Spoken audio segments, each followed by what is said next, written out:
أعوذ بالله من الشيطان الرجيم بسم الله الرحمن الرحيم الحمد لله رب العالمين وصلى الله على سيدنا ونبينا محمد وآله الطاهرين اللهم صل على محمد وآل Muhammad. Assalamu alaikum, brothers and sisters, and welcome to this session of Mizan Live. We ran into a little technical difficulty, so we're starting up a little bit late. Inshallah, you forgive us for that. So today we are going to be talking about a new topic, one that is controversial and important, and the Shia are known for, and that is the topic of Tawassul. Tawassul literally means to take something as a wasila, to take something as a tool and as a means to get something done or to accomplish something, etc. It's a very rough translation.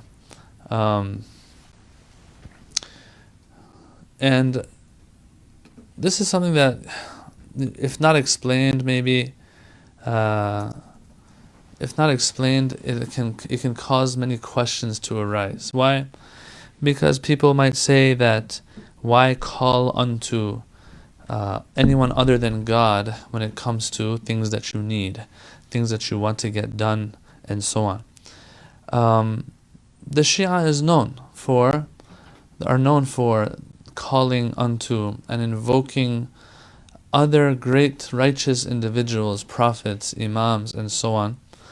And this is regarded as tawassul.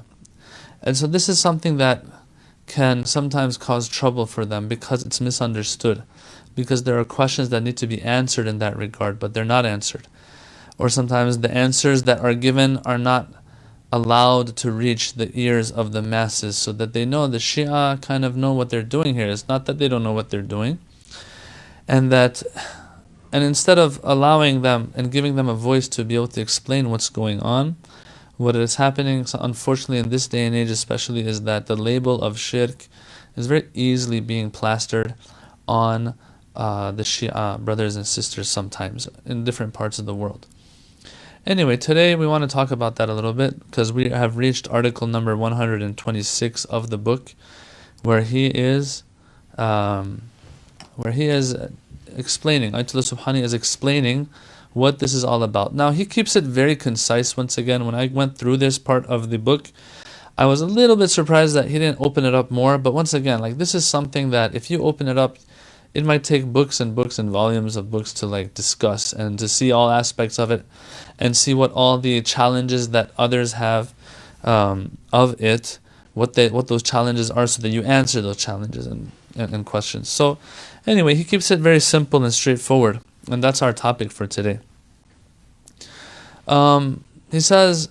He begins by explaining that, look, in this world that we live in, this world is a world of causes and effects. You want to get something done, you got to make use of other things to get your job done. If you want to accomplish something, you want to get good grades, you have to study. If you want to install something on your wall, you'll need to drill a hole. You have to use the right tools to get things done. Very simple.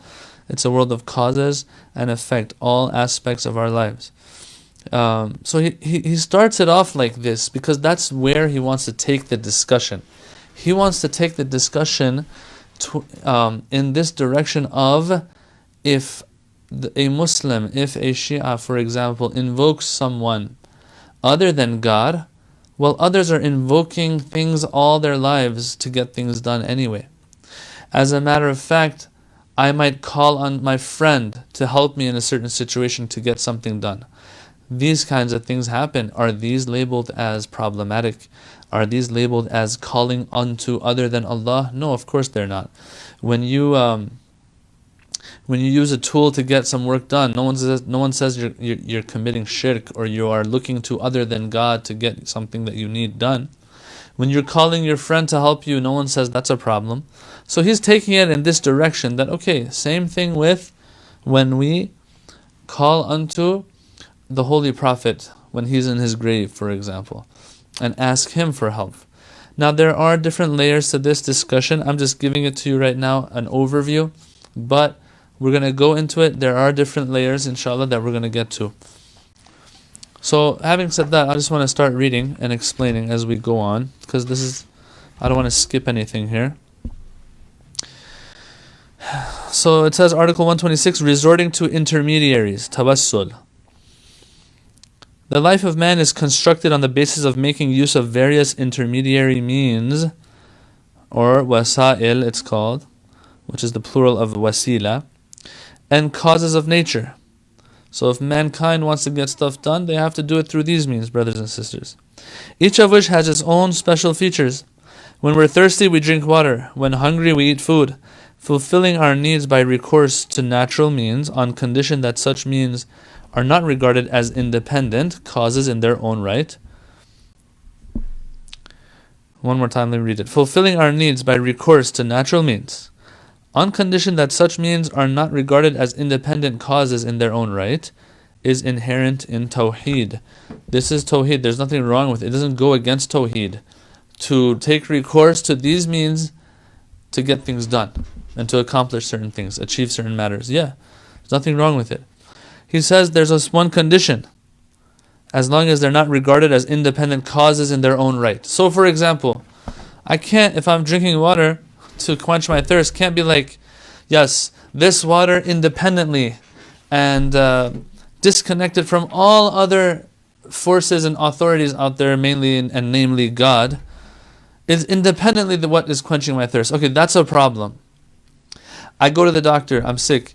Doctor says, do this, do that. I'm like, okay, I'm listening to him, and in my mind, I'm taking him as the independent and only reason and cause of why I get better, if I get better, right? As if God has nothing to do with me getting better. This is a problem, yes. He says, but if that condition is met, which usually it is, then it's not a problem. And this is ingrained in Tawheed itself. I mean, we're doing this because God has put us in this life where the things happen through these means. So there's nothing wrong with it. But then he says, there are some who hold that shirk means connecting oneself with and resorting to what is other than God. So before he said this line, Ayatollah Subhani, he kind of made it clear that, look, this is something that's very intuitive. It's common sense. Everyone understands that whatever you want to do in this life, you may take recourse to other things and tools and means to get it done. So if I'm also doing this, Tawassul, it's the same thing. But he says there are some who say that shirk means to connect oneself with and resort to what is other than God. Now this is true only on condition that such intermediary causes and means be given the status of independent and autonomous agency. If, on the other hand, we take these factors as means with which we can attain certain ends, then the principle of Tawheed is not violated. This is very, very obvious, he's saying. If I use a screwdriver to get my work done, that doesn't mean now this is shirk, because I have resorted to something else to get something done. I should only resort to God. No. Same thing when I ask somebody for help. In general, the life of man from the day of his birth onwards is founded on just such a basis. That is, he takes advantage of the extant ways and means at his disposal. Indeed, the progress of science and industry proceeds on this very principle. We understand. Why does science progress? Because we understand. Technology, why does it grow? Why? Because we understand that we have needs. We want to communicate. We want to do stuff. The number of people in the world is growing. They need to be fed quicker than before. Consumption is going up. The consumption rates are going up. Although I have to say, yes, consumerism is too much and consumption is gone overboard in this day and age altogether. But nonetheless, things are happening faster. We need more. And that's why science and technology progress, so that man and mankind can do what? Can get their work done. Yeah? So this is all just how normal life works. No one even thinks twice about this being shirk. So now let's move on to what we're talking about, Tawassul. He says, the legitimacy of making Tawassul, i.e. resorting to intermediary causes and means, in respect of the means offered by nature is clearly indisputable. There's a question here though. What is that question?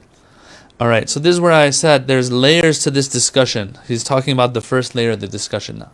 He says, he's playing devil's advocate. He says, or he was about to say, I'll read in a minute. I want to explain it first. He says, look, what you talked about so far, about birth to death, and how we understand that we need to resort to and take recourse to different tools and means to get our work done. And that is why technology and science progress. All of that, that's true. No one has a problem with that, this person will say. But that's for the natural world that we're living in.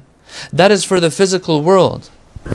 But tawassul has to do with the metaphysical world. It has to do with you invoking someone, yes, who isn't even walking on the face of the earth anymore, is not even alive, for example. Anyway, he says, this person who wants to question it will say, don't compare the physical to the metaphysical. The physical world, in other words, we have permission to make use of whatever we can to get stuff done here. But the metaphysical, who said that's allowed? Who says that that's sanctioned? And so it says, the question here pertains to causes that are beyond nature. Causes which man can only come to know about through divine revelation. Okay, so that's the first layer. Someone will say, I don't have a problem with the natural world and you making use of whatever is around you to get stuff done. But who said that you can call unto, other than God in the metaphysical realm? Who says you can call anybody else in the metaphysical realm? Who says you can call angels? Who says you can call imams or the prophet to get things happen, to get things to happen, or make things that you want, wishes that you have to be fulfilled or whatever? Every time something is introduced in the Quran or Hadith literature as a means or wasila, making use of that thing derives from the same authority. That is the basis for when we are allowed.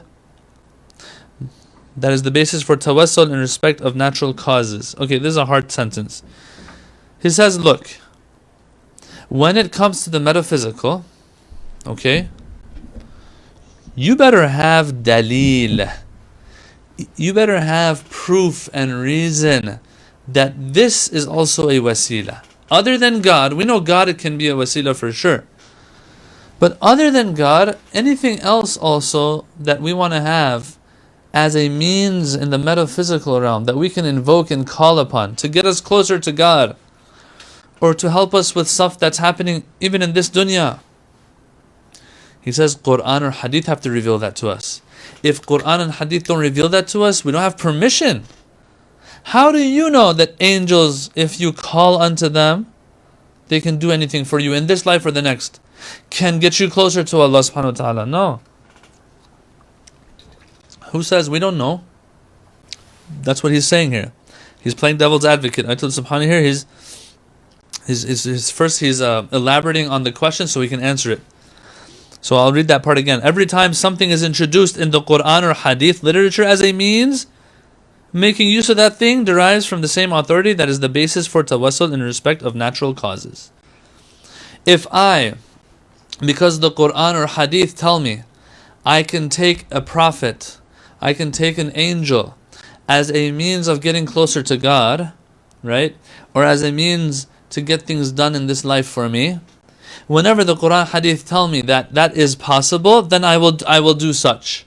The same way I have been told by the Quran and the Hadith that I have to resort to natural causes here to get certain effects, that I have to resort to certain tools and means in this natural world to get stuff done and to accomplish and achieve things, that same reason holds there as well. The Quran and Hadith, if they tell me something metaphysical can get something done, can get me closer to God.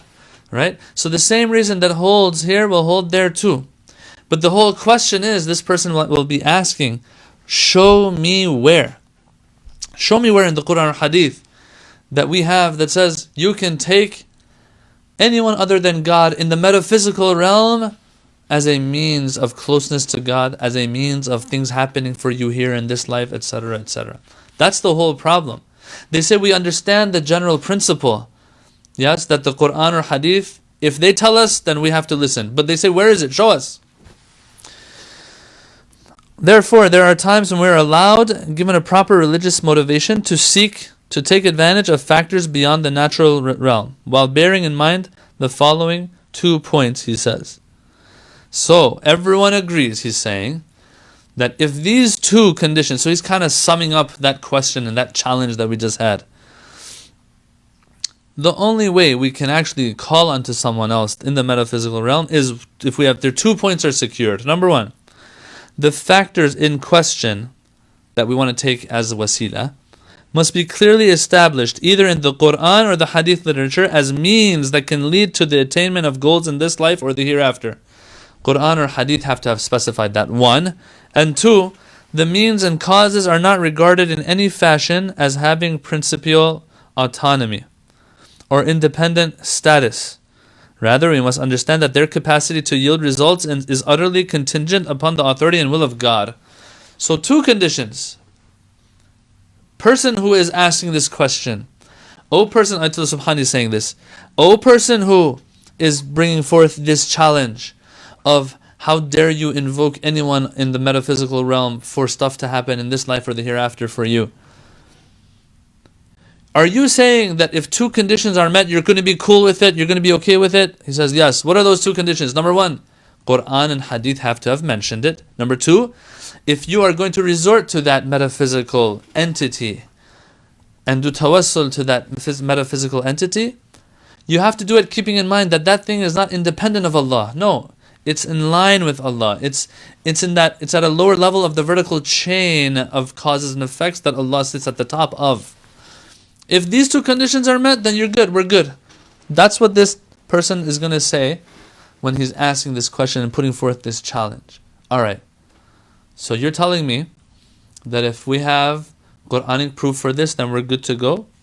As long as we don't think that that means is an independent means? He says, yes. Ayatollah Subhani brings that famous verse that you've all heard for Tawassul, and he says, look, the Quran says, O you who believe, Ya ayyuha alladhina amanu, ittaqullah, wabtaghu ilayhi al-wasilah. That it says, O you who believe, be mindful of your duty to God and seek the means, al-wasila, of approaching Him. Okay.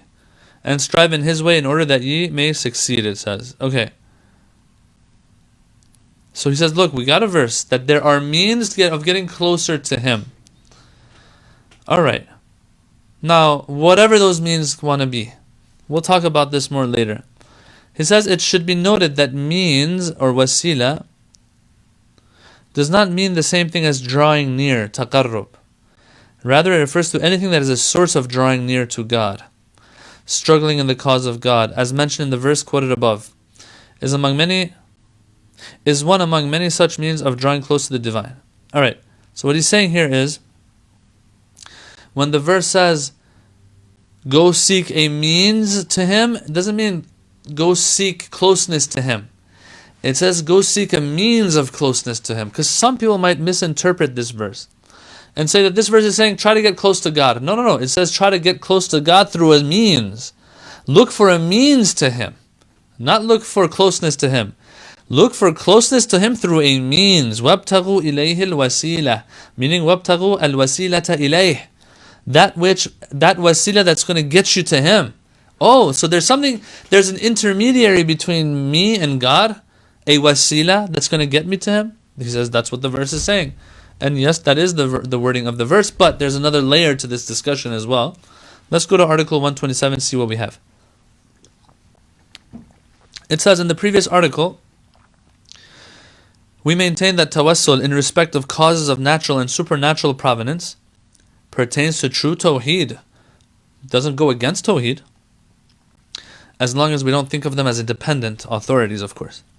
There is no doubt that carrying out the obligatory duties and recommended practices of religion, such as prayer, fasting, charity, and so on, are all so many means by which man can approach his goal. So now we're opening up the second layer here, brothers and sisters. The second layer of the discussion is, someone might say, alright, you brought this verse. I had said, if you show me a verse that says that there should be something between me and God that gets me to Him and gets me close to Him, that I don't look at independently. Yes, if I had said that, and you showed me this verse now, but I want to interpret this verse for you. That yes, it says, find a means to God's satisfaction and closeness to God. There are things out there that will push you closer to God. But let me tell you what those are. Those are prayer, fasting, and so on. All those, the furu'ud-din that we have. Those get me close to God. So when the Quran says, وَابْتَغُوا إِلَيْهِ الْوَسِيلَةِ, go and seek a means, go and seek that which is going to get you closer to Him. What it's talking about is go see what He wants from you, of prayer, of fasting, and so on. And charity and amr ma'ruf and things like that. Who says is talking about people who were righteous individuals who might not even be in the world anymore, who have passed away, and I want to seek a means to of closeness to God through them as well. That's not what it's talking about. So this is the second layer of the discussion. What's the answer to this question? He says, Ayatollah Subhani says, look, the verse didn't specify. It said anything that's going to be a means of closeness to Him. And so what this is going to be, it's not going to be restricted, he says. It's not going to be restricted to just worship. Because the furu'ud-din, all of them are a form of worship. Yes? In one way or another. Okay, we have to understand. In one way or another. Most of them at least. In other words, they need an intention of qurbatan ila Allah. And when you do it for closeness and seeking closeness to Allah. Alright, he says, who says wasila is restricted to this? If the Quran had said that وَابْتَغُوا إِلَيْهِ الْوَسِيلَةِ, as-salat was psalm, was zakat, and all these things, that would, what you're saying is true. But it doesn't say that. It didn't specify. It says anything that is a means. So it can be more than this. We have to see if we have proof that there's other things also that are a means that will that can get us closer to Him. Ayatollah Subhani, show us, is there anything else metaphysical that can give us closeness to Allah, that we can invoke and call upon, that will get us closer to Allah? He says, yeah, I'll show you a few more. He says, some of these are as follows. Number one, doing tawassul and taking recourse to the names and qualities of God. Yeah, the Quran tells us to do that. He says here, resorting to the most beautiful names and qualities of God as is said in the Quran. Surah A'raf, verse 180. Unto God belong the most beautiful names, so supplicate Him by means of them. Alright, someone wants to talk to God directly, that's fine, but there's another way of talking to God too. Through His qualities, through His names, calling Him through His names. Someone might say, why should I even have to go through His names? I want to talk to Him directly. Well, you can do that too. But you can say, Ya Allah, and speak to Allah. But here Ayatollah Subhani is saying, no, sometimes it's good to call Him by His names. Yeah. Well, are the names going to do something for me? It's God Himself that's going to do something for me. No, but the names are pointing into His direction. They have everything to do with Him. So why not? Why not? Number two, resorting to the dua of righteous souls. The most lofty kind of such tawassul being in respect of the prophets and saints. One asks them to pray for one in the divine presence. If God is present, divine presence, does it make sense for me to ask a prophet to do dua for me? Why not I just ask God Himself? You know what I'm saying? Brothers and sisters, we have to understand. If invoking other than God is a problem, asking for a prophet to talk to God on my behalf and to try to quote unquote pull strings for me with God, that should be a problem. Yet the Quran, he says, tells us the opposite when it comes to our holy prophet and previous prophets as well.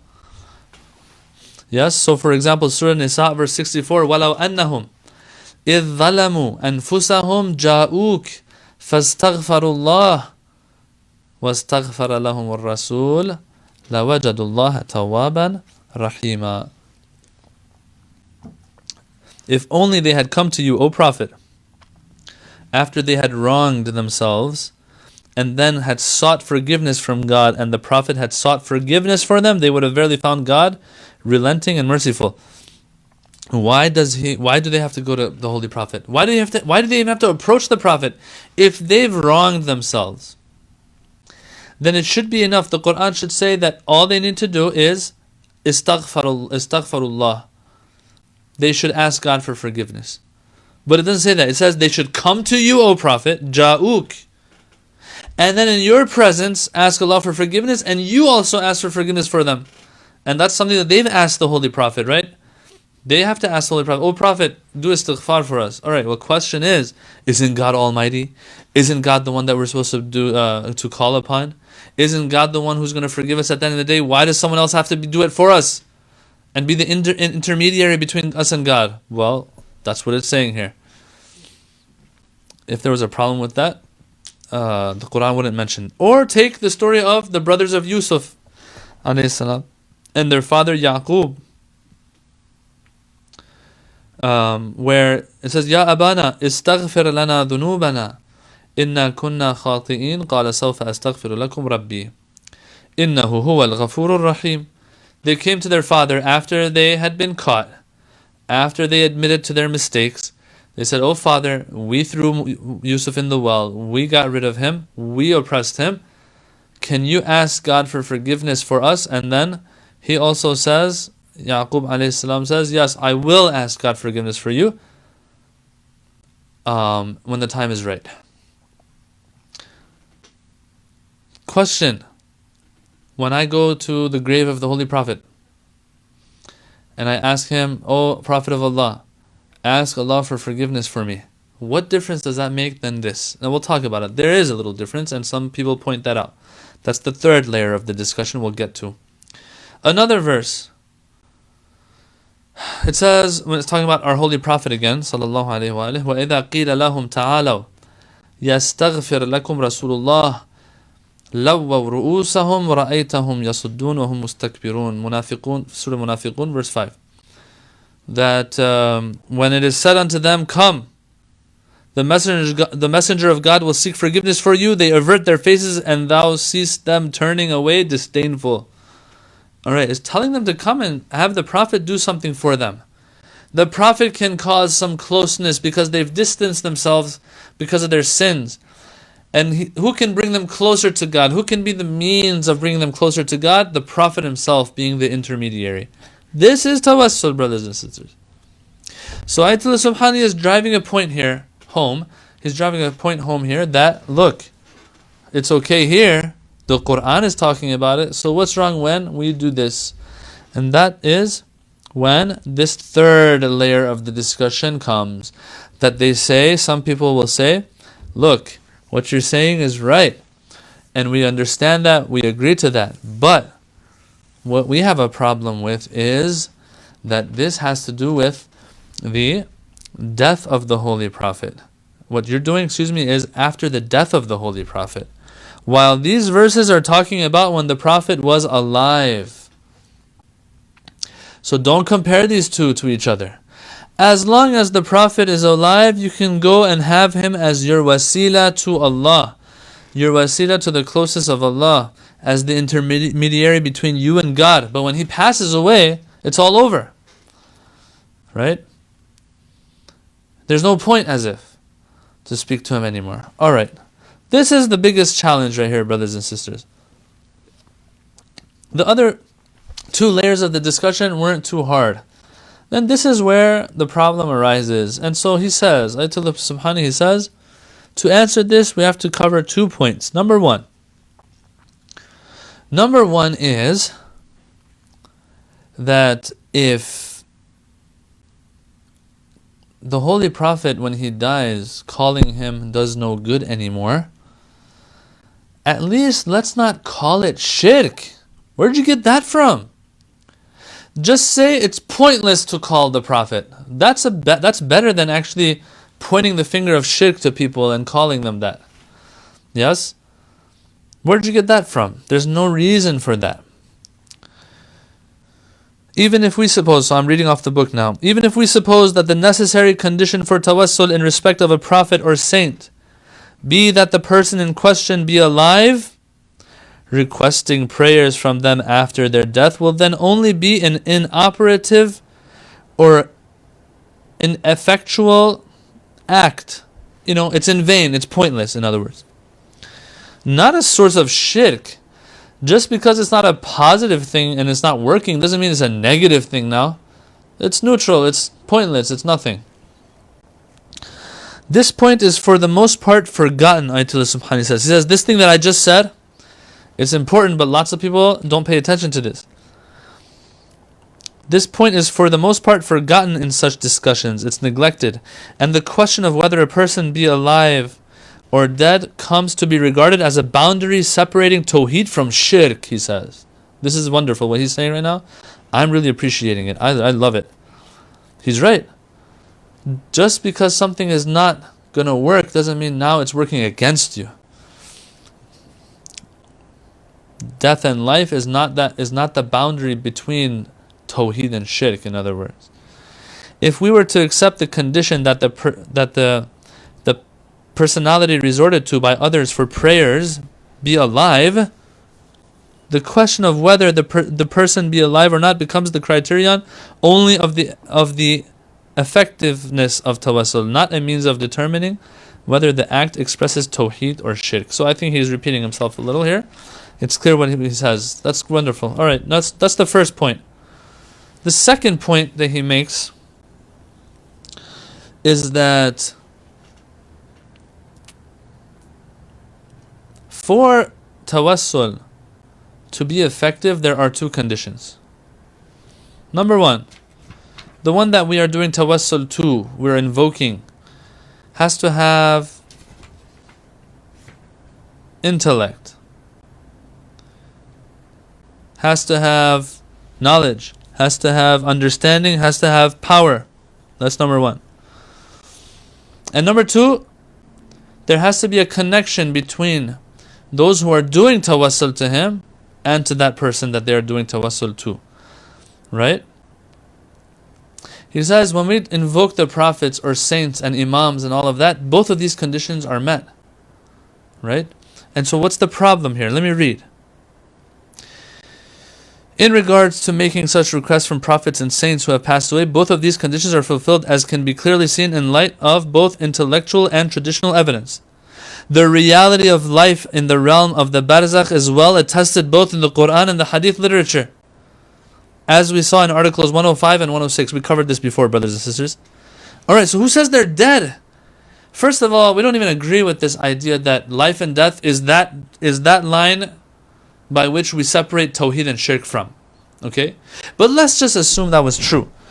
Who says that just like a stone that's sitting there, the body and the personality of the Holy Prophet that's buried in his grave is the same? Who says that? Who says that the Prophet is just like that stone, a dead, lifeless thing? No, we believe that the Prophet is alive still. And so this idea of, oh, he's dead so it's over, that doesn't hold here. So he says they're alive in the barzakh. Even if we assume death is enough of a criterion to make something shirk. Yeah? So,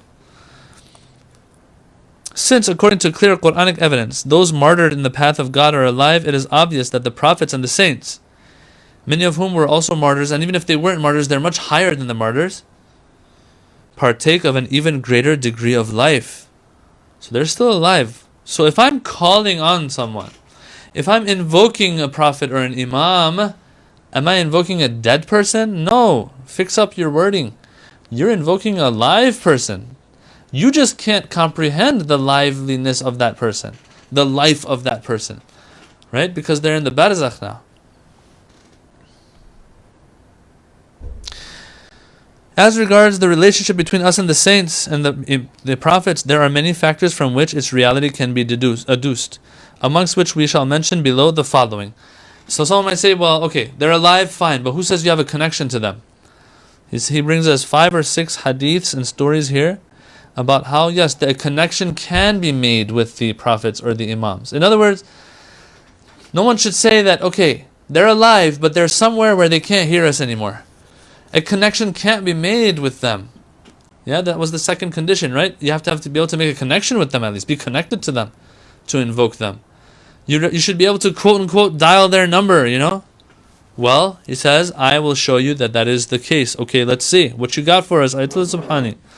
He says, I'll give you 5 reasons why there is a connection between the barzakhi life and us here. They can hear us. Number 1, all Muslims address the Prophet of Islam at the end of their salat by saying, Assalamu alayka ayyuhan nabiyyu wa rahmatullahi wa barakatuh. Which means, O Prophet, may peace and blessings of God be upon you. Are they all merely paying lip service by doing this or saying this? Does the Prophet not hear or reply to all these greetings? Good point. That's a good point, actually. Why would God tell us to say something like that in our salah if it was pointless and the Prophet wasn't hearing us? Assalamu alayka ayyuhan nabi. No, so he can hear us. A connection can be made. Don't say that they can't hear us or they're totally somewhere else. And number 2, the Prophet gave instructions at the Battle of Badr that all the bodies of the mushrikeen and polytheists be cast into a well. Then he spoke to all of them. It's an interesting story how the Prophet speaks to them. He says, you expelled me from my country, from my city, from my home. You thought like God wasn't going to get you, but eventually God got the best of you and things like that. Right? The Prophet is speaking to these dead bodies that are now in that well, or in that ditch or hole or whatever it was. One of his companions asked him, are you talking to the dead? In other words, they can't hear you, they're dead. The Prophet replied, you're not better able to hear than they are. Don't think you hear better than them. They can hear better than you, actually. Does that not show that the barzakhi realm is somewhat connected to this realm of ours? Yes, it does. As a result, that second condition is fulfilled, where it said you have to be able to make a connection to them. Yeah, they have to be. They're alive.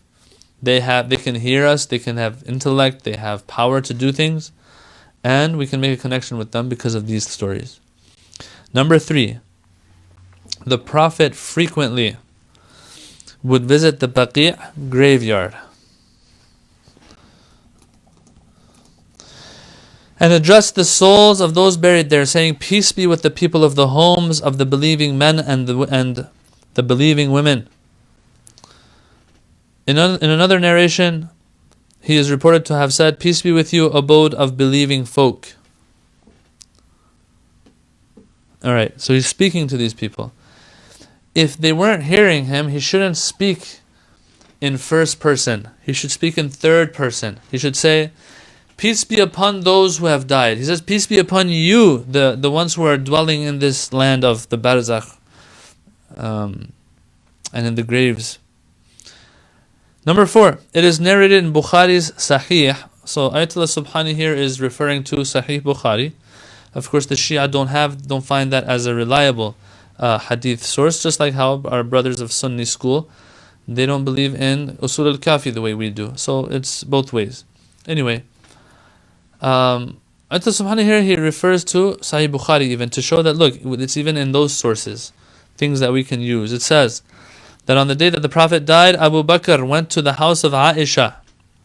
Then he went to the Prophet's body, took the cloth from his face, kissed him, cried, and then said, may my father be your ransom, may be he your sacrifice.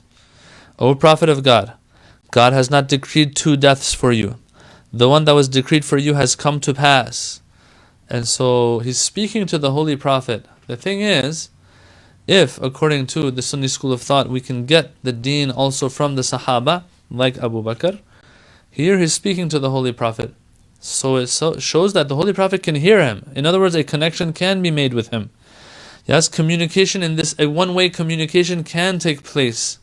He might be responding, we can't hear him, but he can hear us for sure. Alright, so he can hear us, comprehend what we're saying, and register what we're saying. He has power from Allah. Of course he has power from Allah. He's the highest of all creatures. He has all of that, yet still I say, no, I can't invoke him because I'm supposed to only invoke God. Where is the dalil for that? Where's the reason for that? So he can hear us. He says, if the Prophet were not alive in the barzakh and there were consequently no possible relationship between us and them and him, How could Abu Bakr have addressed him in this way? And finally, when Imam Ali was washing the body of the Prophet, he said to him, "My father and mother be your ransom, O Messenger of God. With your death, something is brought to an end which is not brought to an end with the death of anyone else. The stream of prophecy, the revelation of heavenly knowledge and tidings. Remember us with your Lord and keep us close to your heart." So it's Imam Ali is doing tawassul here. Now, of course, this is Nahjul Balagha, so this is a Shia source. Although we believe that no, there are lots of Ahlus Sunnah as well who believe in Nahjul Balagha, but there are some who might not as well believe in Nahjul Balagha. But anyway, point being that these are 5, and there are more other proofs as well. He's kept it to 5 proofs that a connection can be made with Alam al-Barzakh, at least a one-way connection where they hear us. He says, finally, let us note that tawassul in respect of the prophets and saints or imams takes various forms on which detailed commentaries can be found in theological treatises. This is something, as I said in the beginning of the talk, that goes on and on and on. There are so many other aspects and layers to it. Great scholars from both schools of thought, they will go back and forth on this topic, and to be honest with you, you probably won't come to a conclusion. If you're of the Shia school, then you will probably believe in it. If you're from the Sunni school, depends on which scholars you choose to follow.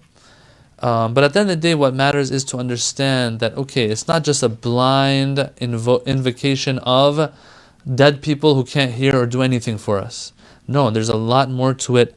And those who do practice tawassul, they have their reasons for that as well. Alright, so that we will end with this. Tawassul.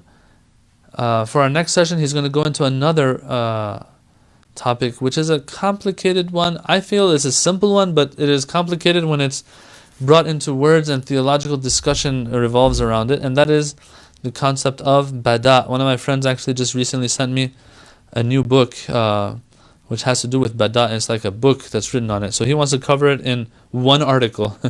So I guess he's just going to go over some of the main points.